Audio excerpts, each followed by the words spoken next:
সাহাবায়ে কেরাম এমন ভাবে নামাজ পড়েছে, আল্লাহর রাসূল দুইজন সাহাবীকে বলেছেন তোমরা পাহারা দাও।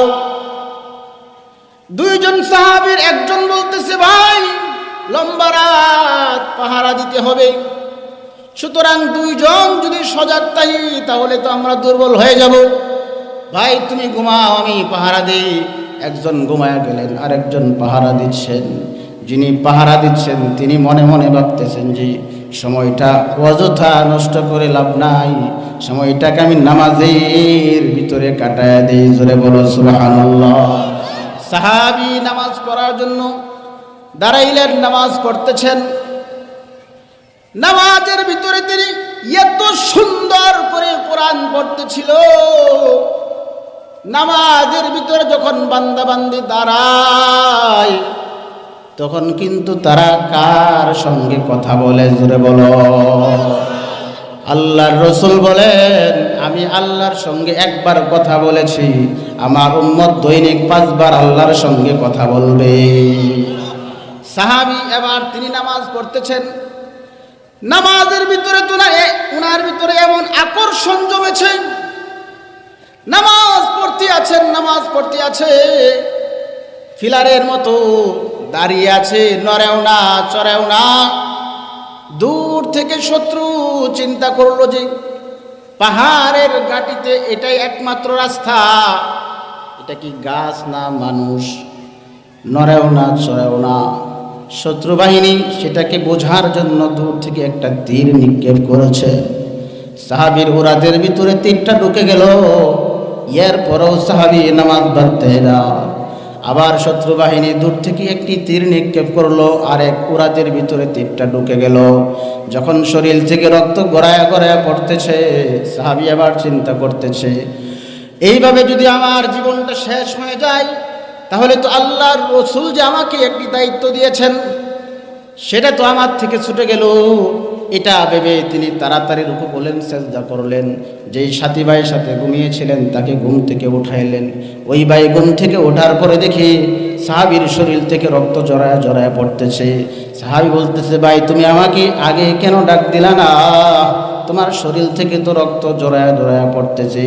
সাহাবী বলতেছেন যে ভাই নামাজের ভিতরে আমার কোরআন তেলাওয়াত এত মজা লাগতেছিল, যদি আমার জীবনটা না চলে যাইতো ফজর পর্যন্ত নামাজেই আমি দাঁড়ায়া থাকতাম। সুবহানাল্লাহ। ইলাল মসজিদিল আকসা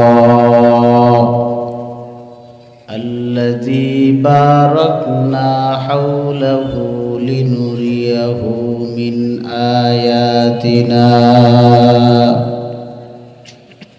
ইন্নাহু হুয়াস সামিউল বাসীর। ওয়া ক্বালা তাআলা ফি শানি হাবিবিহি ইন্নাল্লাহা ওয়া মালাইকাতাহু ইউসাল্লুনা আলান নাবী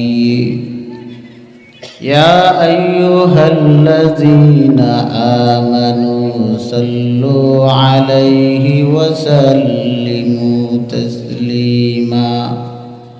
জবান খুলে উঁচু আওয়াজে মুহাব্বতের সহিত সবাই পড়ি বালাগাল উলা বিকামালিহি কাশাফাদ দুজা বিজামালিহি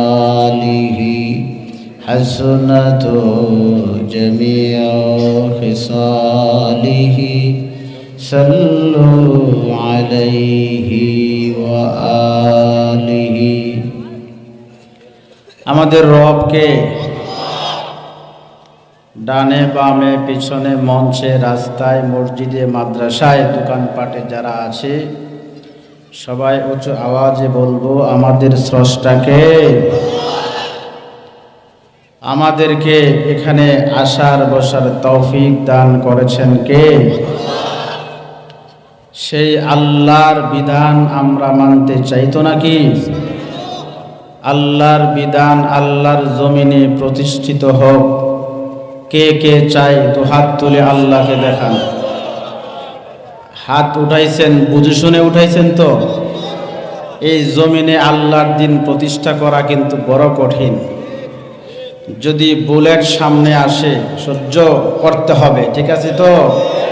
যদি কামান সামনে আসে, কামানের সামনে দাঁড়িয়ে বলতে হবে আল্লাহর জমিনে আল্লাহর দিন আমরা প্রতিষ্ঠা করে ছাড়বো। কথা কোন ঠিক না বেঠে? আওয়াজ দিয়ে এখন ঠিক না বেঠে? যতটা সহজ আমরা বয়ানে বক্তৃতায় শুনি অথবা বলি, কোরআন হাদিসে আপনারা যতটা শোনেন, বাস্তবে কিন্তু বড় কঠিন। নাস্তিক আর মুরতাদ দিয়া এই জমিনটা ভরা। এগুলো হলো জমিনের আগাছা। এই আগাছাগুলোকে যতদিন পর্যন্ত পরিষ্কার না করা হবে, এই জমিনে দাঁড়ায়া আল্লাহর কথা বলা ততটা সহজ না যতটা কঠিন। আপনারা দেখেছেন লক্ষ লক্ষ মুরিদের অভাব নাই, কোটি কোটি মুরিদ। দেখেন নাই? এমনও পীর আমাদের জমিনে আছে, কোটি কোটি মুরিদ। কিন্তু শুধু এতটুকু বলেছে যে আল্লাহর জমিনে আল্লাহর দিন প্রতিষ্ঠা করার জন্য আমি নির্বাচনে নামলাম। ভালোভাবে নির্বাচনের মাঠ থেকে ফিরতে পেরেছেন নাকি মায়ের খেয়েছেন? মায়ের যদি খেয়েই থাকে, আপনারা যদি দেখেই থাকেন, একটু জোরে আওয়াজে বলবেন আল্লাহর জমিনে আল্লাহর দিন প্রতিষ্ঠা করতে গিয়া যদি হৃদয়ের সবটুকু আবেগকে উজাড় করতে হয়, উজাড় করব তো ইনশাআল্লাহ। এবার আসুন, আমি যেই আয়াত